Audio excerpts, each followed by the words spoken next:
Okay, I'm going to show you how to sharpen another type Travisher. So this one's got, the one I showed you how didn't have tangs on it. So it was easy to get on there on the grinder, but this one has tangs, so it's a little bit more difficult to place on the grinder, but I'll show you how I do it. There's a lot of them made like this. A lot of old ones were made like this too. They were friction fit. This one's made by John Krause along with this one right here with a little more of a sweep to it.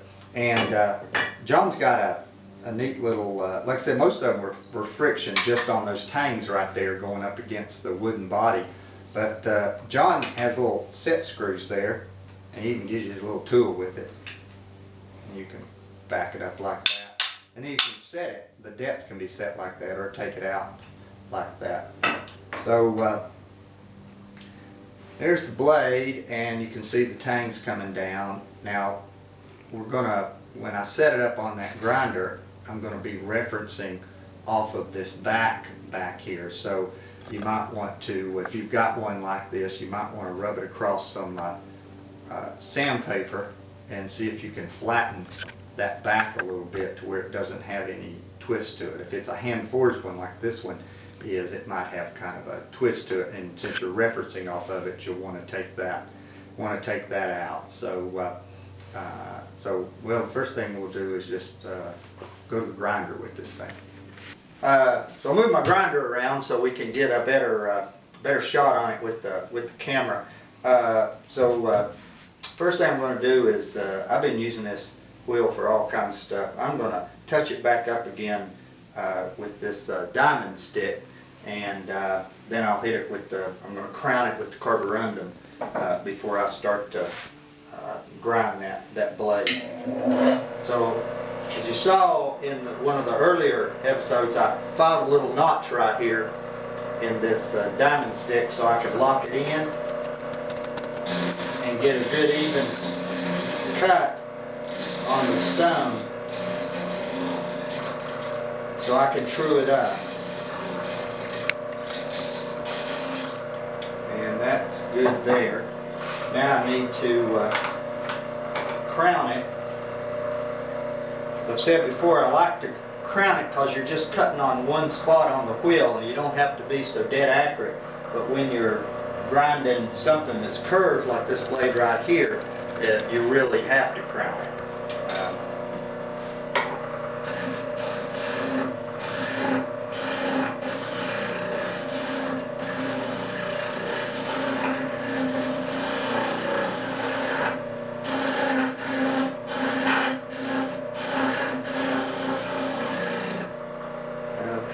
As I've said before, that kind of glazes it over a little bit, and I can open up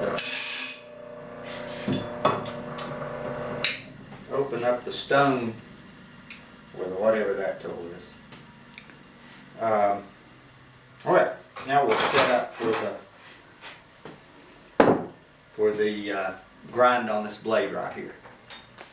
Okay, well, I'm all set up here. As you see, what I've done is I've given a surface for the tangs to reference on right there. You may have a better way of doing this. If you do, let me know. But this is the way I've come up with. And so since the tangs are referencing there, I can put the back of the body on the piece of pine I have here and just go back and forth, similar to the way that I grind the skort.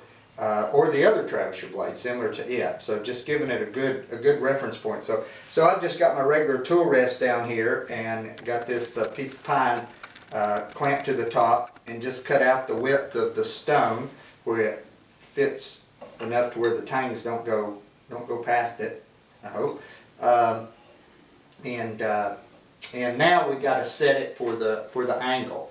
So we'll put it right there. And look at that, and maybe we'll come down just a little. I'm pretty close. I actually fiddled with it a little bit before, so I wouldn't be going back up and down 14 times. Okay, that's looking good. So make sure everything's locked in, and Now I'm going to grind it.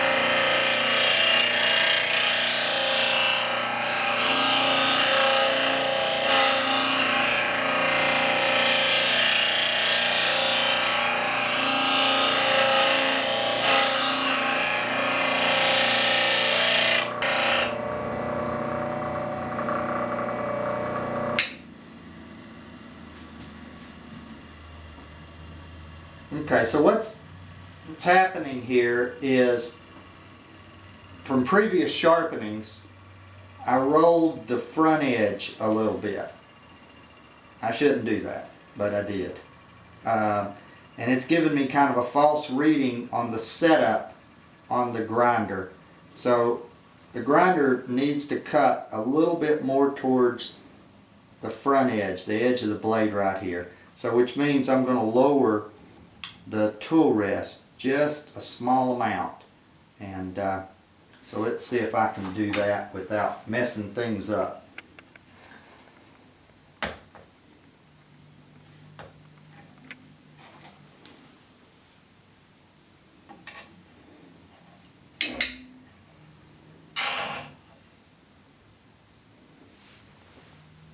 Okay, now let's see what we got.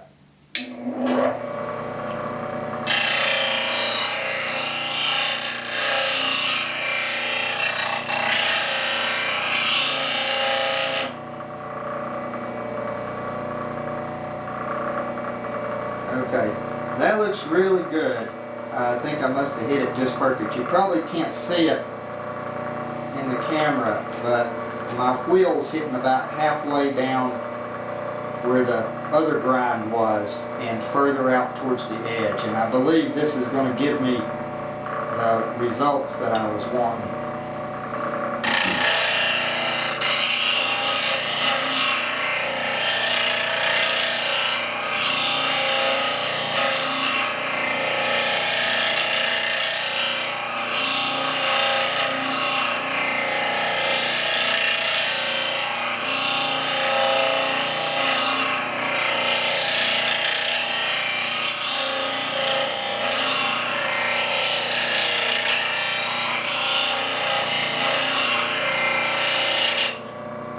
Take that off. It's getting a little hot with me too.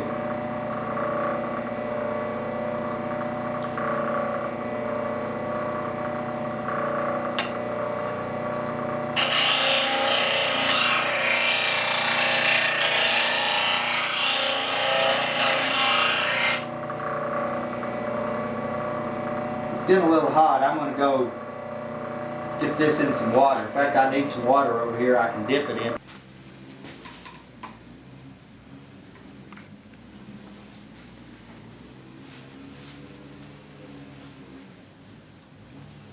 So I didn't plan on having to grind so much that I heated that up. I didn't heat it up enough for the, even close to any burn. But I'm holding on to those tangs and it gets pretty warm. I need to cool that thing down.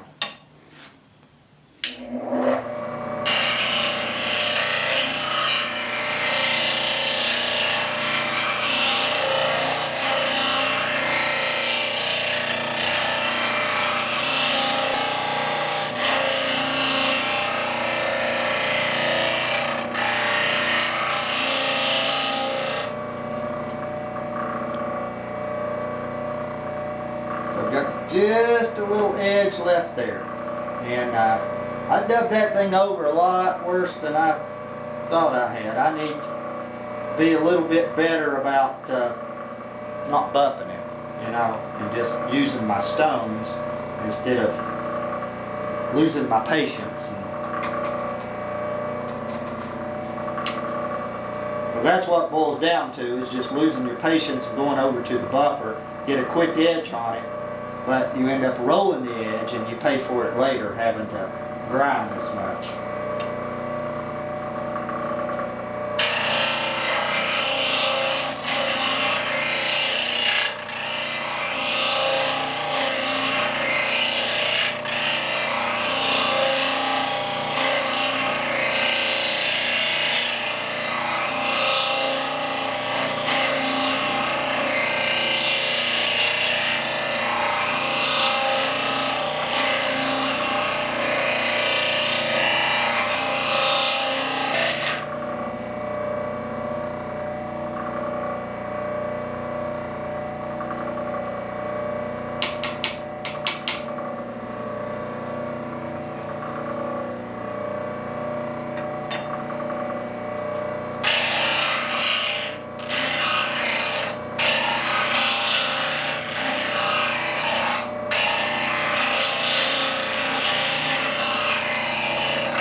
I'm getting real close. I'm there on about half the blade.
Okay, I'm awful close. I got a little area right there I'll hit.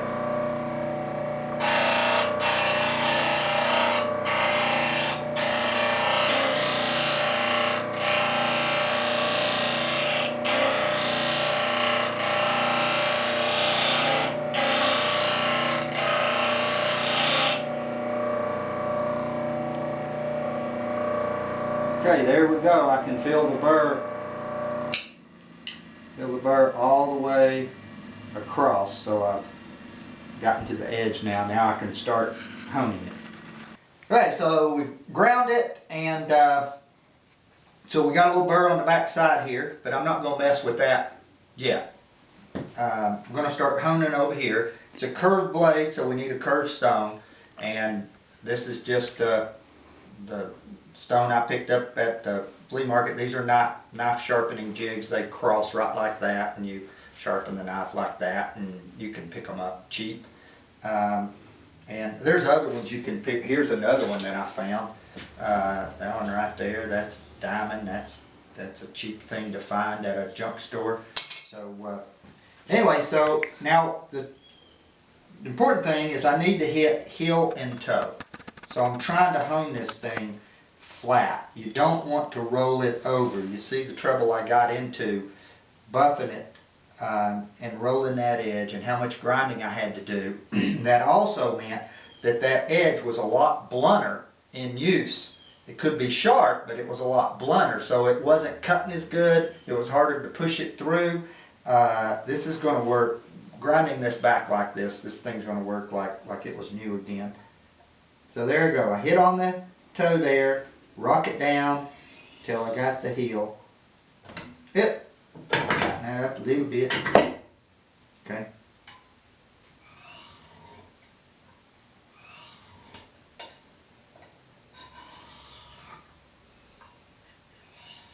Choked up a little bit on this, and I can feel that heel and toe a little bit better.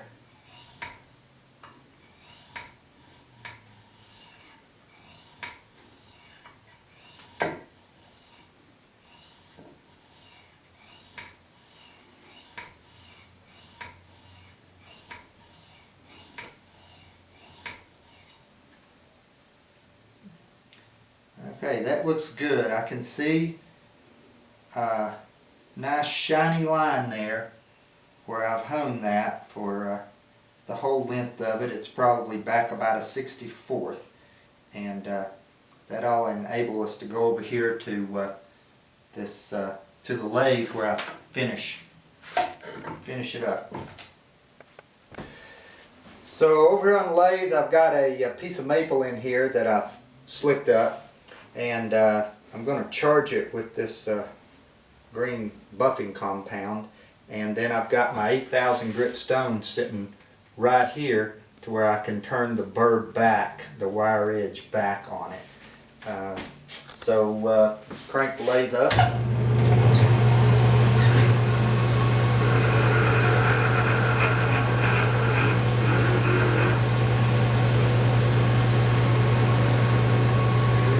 You want to be sure that you turn this thing that way. You don't want to turn it that way.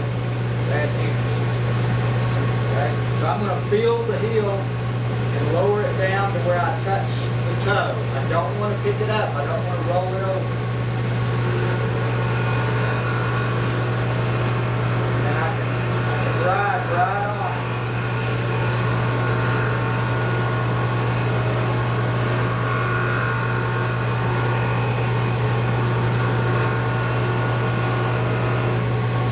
Can't quite get to that edge right there this way. I have to turn my back to you and flip it around and get to it.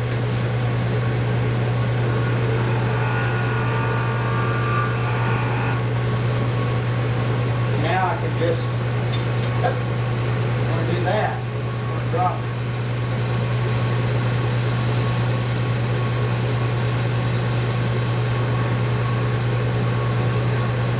Of course, if the back is not flat on your blade, then the first thing you need to do is flatten that out. Work through the grit of your stones to get that flat. Boy, this is about there already.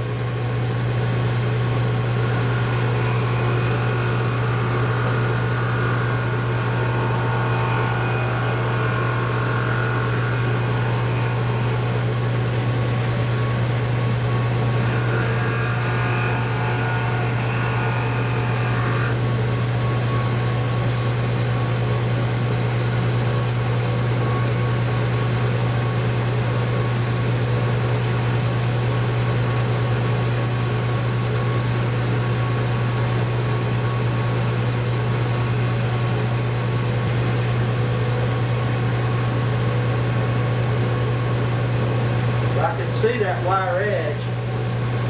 Barely.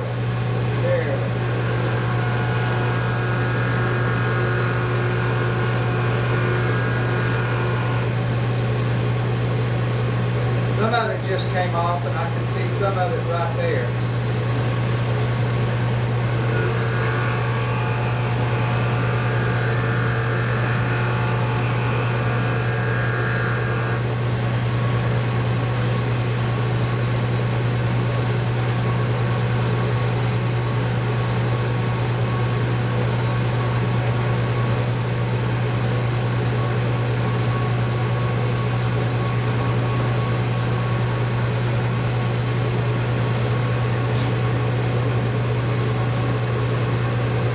Well, one more time.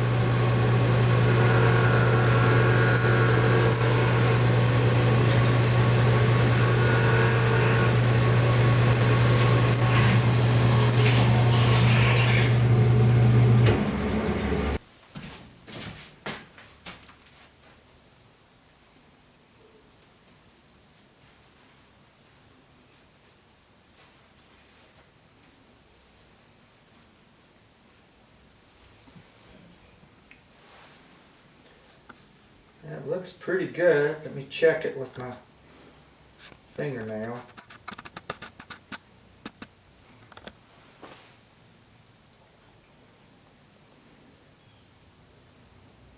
Alright, well, let's put it in the body and see how it performs.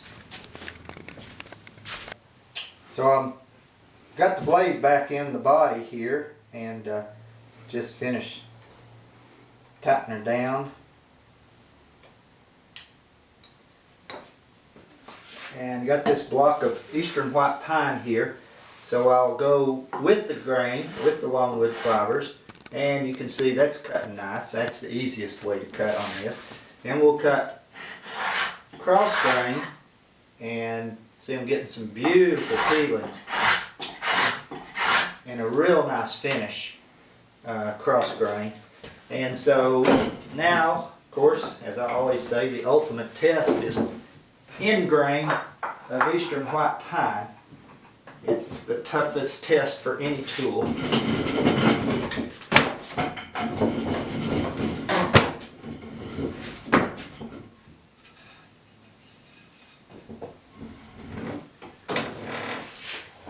Okay, see what we got going here. Well, they keep falling off, but you can see what kind of an end grain shaving that thing is given. That is just beautiful. I could just do that all day. Okay, well, great.